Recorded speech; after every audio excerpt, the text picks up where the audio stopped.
Իրանում զարգացումները մեծ մտահոգություն պետք է առաջացնեն Հայաստանում եւ այսպես կոչված հայկական էլիտայի մոտ, որը մենք չունենք։ Իրանում մեծ վտանգ կա շարունակվող այս բախումների, բողոքների, ակտիվորեն միջամտում են արտաքին ուժերը։ Շատ հնարավոր է, որ լինի հարձակում Միացյալ Նահանգների եւ Իսրայելի կողմից, առնվազն օդային հարձակում եւ ռմբակոծություններ, որոնք կօգնեն ներքին ուժերին դեստաբիլիզացնել Իրանը, այն նույն ձևով, ինչպես դա արվեց Լիբիայում։ Հայաստանի համար սա մեծ վտանգ է ներկայացնում։ Եթե Իրանում սկսվի անկայունություն, շարունակվեն բախումները, Աստված չտա, գործը հասնի քաղաքացիական պատերազմի կամ էթնիկ կոնֆլիկտների, կարող է լինել նույնը, ինչ եղել էր Իրաքում եւ Սիրիայում։ Դուք գիտեք, որ Իրանում ապրում են փոքրամասնություններ, 12 միլիոն ադրբեջանցի, 10 միլիոն քուրդ,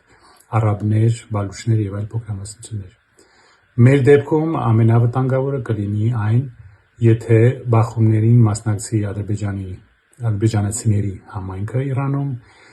եւ սա ճանապարհ բացի դեպի իր ապագա ինքնավարությանը, ինչպես դա եղավ Իրաքի հյուսիսում քրդերի հետ, կամ անգամ ապագա անկախությանը, կամ ինչ որ ասոցիացիա ստեղծվի, ինչ որ համատեղ քաղաքական միավոր ստեղծվի Ադրբեջանի հետ, հանրապետության հետ։ Այսինքն 10 միլիոն ադրբեջանցին կդառնան 22 միլիոն։ Մենք շրջապատված կլինենք արևմուտքից, հարավից եւ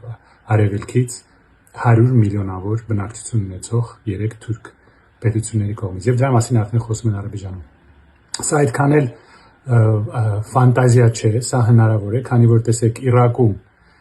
քաղաքացիական պատերազմ սկսվեց ամերիկացիների ներխուժումից հետո եւ Իրաքի քրդերը ստացան անկախություն, համարյա անկախություն, ինքնավարություն, համարյա անկախություն Կիրկուկում, Մոսուլում եւ այդ հյուսիսային ռեգիոններում Իրաքի։ Եվ տեսեք ինչ եղավ Սիրիայում։ Թուրքիան եւ Իսրայելը սահմանեցին իրենց անվտանգության գոտիները Սիրիայում։ Այսինքն Հայաստանի համար կա այն վտանգը, որ կարող են Թուրքիան եւ Ադրբեջանը հռչակել, որ այս պատերազմի պայմաններում պետք է սահմանել իրենց անվտանգության գոտիները, որը ներգրավի Հայաստանի տարածքը, օրինակ նրանք կարող են ասել, որ Սյունիքում պետք է լինի անվտանգության գոտի այս պատերազմի պայմաններում, կամ ինչպես ասեցի, ադրբեջանցիները կարող են փորձել ստանալ անկախություն